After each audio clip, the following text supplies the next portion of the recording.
আসসালামু আলাইকুম, কেমন আছেন? আশা করি ভালো আছেন। আমরা আল্লাহর রহমতে ভালো আছি। তো আজ প্রথম রোজায় কি করি সব কিছু আপনাদের সঙ্গে শেয়ার করব। তো আজকে রান্না করব কি সেটা আপনাদের সঙ্গে শেয়ার করব। রমজান মাস সবাইকে।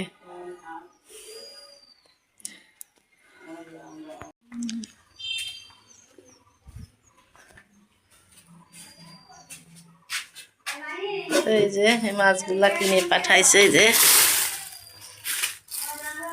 টাকি আর বাইলে মাছ। তো এগুলো এখন কাটবো। টাকি মাছগুলা দিয়ে হচ্ছে আমি এখন লাউ রান্না করবো, আর বাইলে মাছ চচ্চড়ি করে দেবো।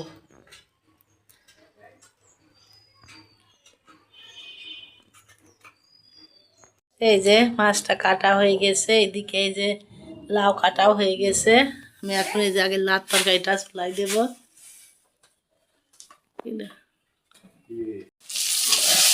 এইটা আমি মশলাটা কষাই নিচ্ছি, কষানোর পরে লাউ দিয়ে আবার কষাবো।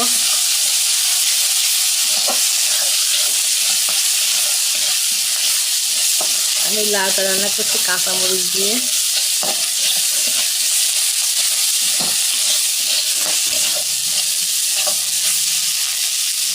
এই যে কষানো হয়ে গেছে, আমি লাউ দিয়ে দেবো এবার।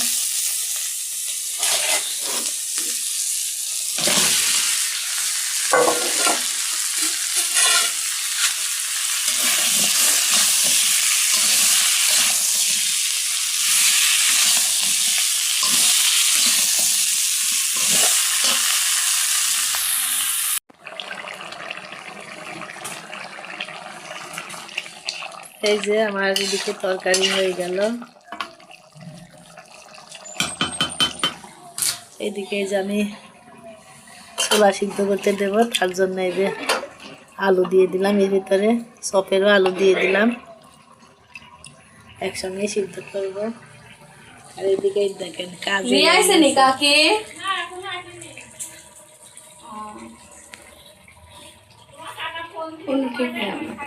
তো এই যে লাউটা কিন্তু অনেক ভালো, দেখেন কষাতে কিন্তু গলে গেছে।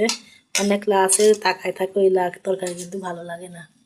যে লাউ তরকারি কষাতে যায় মানে একদমই নরম হয়ে যায়, সেই লাউটার তরকারি স্বাদ লাগে বেশি। এইদিকে যে মুরগি কাটলো এগুলো রেখে গেল তুলবো। এদিকে যে আমি ছোলা আর আলু সিদ্ধ করতে দিলাম, ঠান্ডা লাগে গলা বসে গেছে একদম। এখন যাবো, নামাজ পড়বো, গোসল করবো, আবার তারপরে যা করি সব কিছু আপনাদের সঙ্গে শেয়ার করবো। ছোলা রান্না, ইফতারি ভাজবো, সব কিছু আপনাদের সঙ্গে শেয়ার করবো।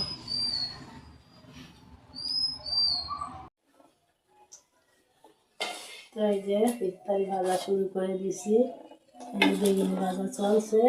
এখন আলুর চপ খোলা ভেজে দেবো।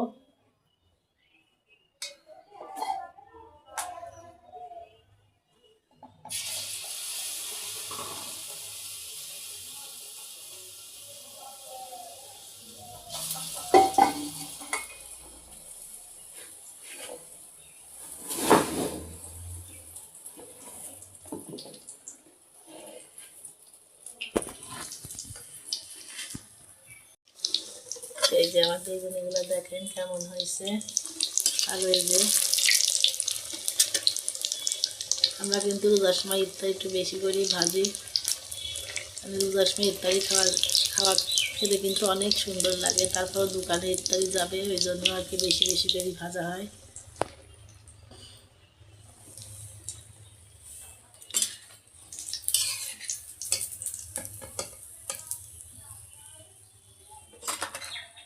বেগুনি ভাজা শেষ, আমি এখন আলুর চপগুলো ভাজবো। এইদিকে চুলা রান্না হয়ে গেছে। তো এই যে এখন করে আলুগুলা কেমন যেন, আমি একটু আটা হাতে দিয়ে এইভাবে করে শেপ তৈরি করে নেব।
এভাবে শেপ সব কয়টারই তৈরি করে নেব সবগুলাই, তারপরে আবার আপনার সঙ্গে শেয়ার করব।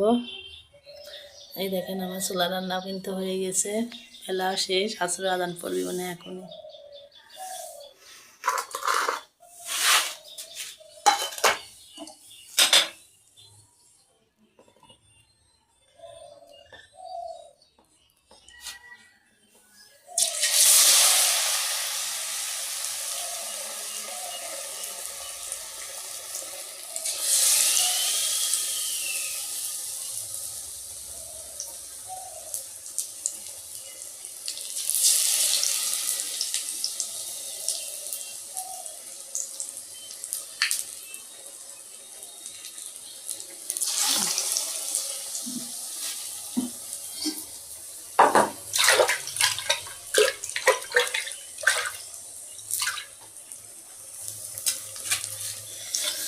তো এই যে এগুলা হয়ে গেছে, আমি এগুলো উল্টাই দেবো।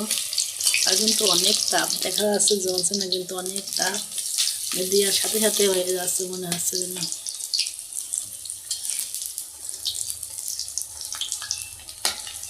কালারটা অনেক সুন্দর আসছে মাশাআল্লাহ, মাছগুলো কালার দিছি কিন্তু মনে হচ্ছে, কিন্তু আমি কিছুই দেইনি।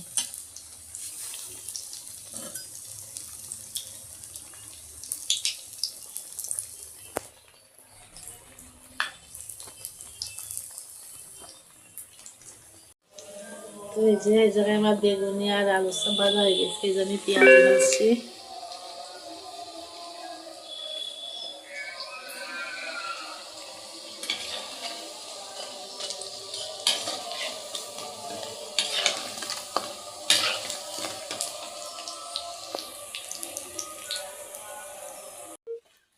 তো এই যে হয়ে গেছে আমার ভাজা। আমি এখন এই বাইলি মাছটা চচ্চড়ি করবো, তার জন্য যে পেঁয়াজ মরিচ কাটে নিছি আর একটা আলু দেব।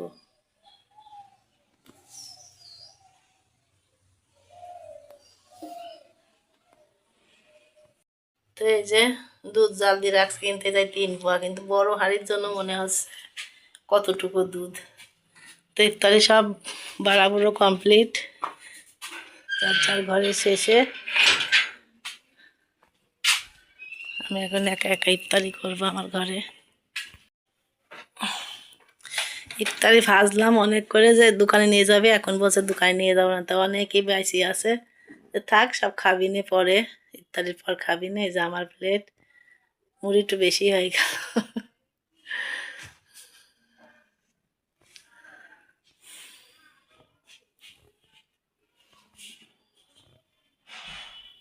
তো এই যে দুধ জাল দিয়ে রাখছি, কিনতে যাই 3 পোয়া, কিন্তু বড় হাঁড়ির জন্য মনে হচ্ছে কতটুকু দুধ।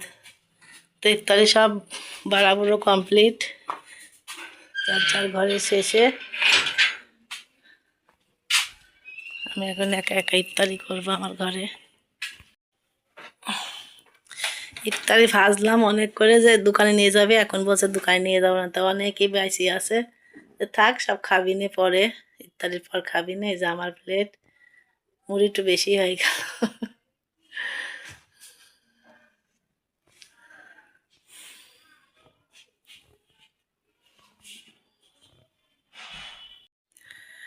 এতে রান্না বান্না শেষ করে এই যে ইফতারি নিয়ে বসে আছি।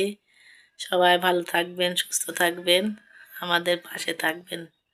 আর যদি ভালো লেগে থাকে অবশ্যই লাইক কমেন্ট শেয়ার করবেন, সাবস্ক্রাইব করবেন। আমার অনেক ঠান্ডা লাগছে, ওই জন্য কথা মানে যে স্বর আসছে না, এরকম অবস্থা হয়ে যাচ্ছে, শিনের মতো হয়ে যাচ্ছে। শিনেরও গলা বসে গেছে ঠান্ডাতে, আমারও গলা বসে গেছে, এই যে কি অবস্থা।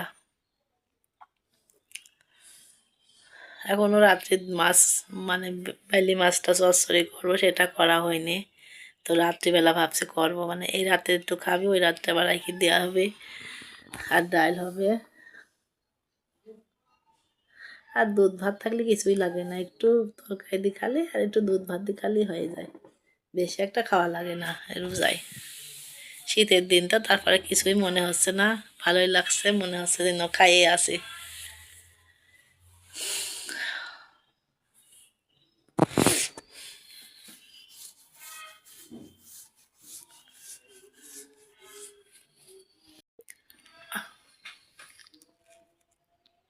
পাতাকপি কিন্তু কাটা হয়ে গেছে আমার, আর চামড়াটাও পরিষ্কার করে ধোয়া হয়ে গেছে। আমি ভিতরে আলু কাটছে, এই জন্য দিতে পারো তো আর কি, সবকিছু ভিতরে দিলেই সুন্দর লাগে খাওয়ার সময়। আর এই যে পেঁয়াজ কিন্তু আরো আছে ঘরে, পেঁয়াজগুলো আমরা ব্লেন্ডার করে রাখবো রোজার জন্য। পেঁয়াজ চুলা হয়ে গেছে, আমি এখন রান্না শেষে ব্লেন্ডার করবো।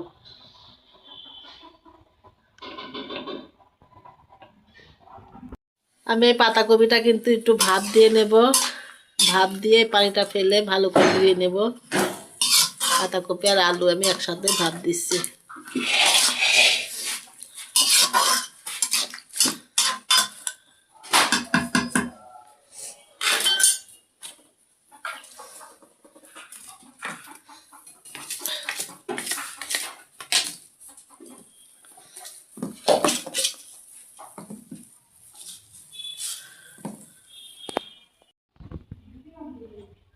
এদিকে এই যে ভাত বসাইছি, ভাত হচ্ছে।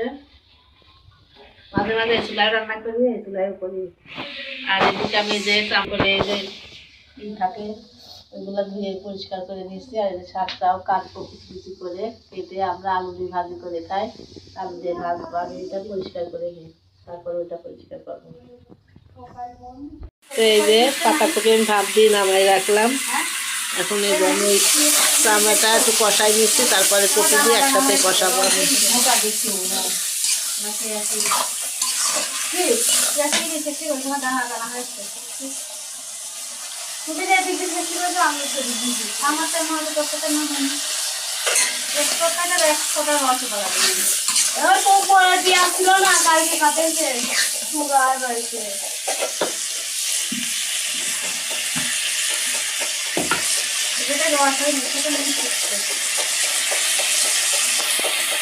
তো এই যে শাক সিদ্ধ করে নিলাম আমি। আর এদিকে আমি যে আলু দিয়ে কাঁচামরিচ পেঁয়াজ আর রসুন দিয়ে দিচ্ছি, ভেজে নিচ্ছি।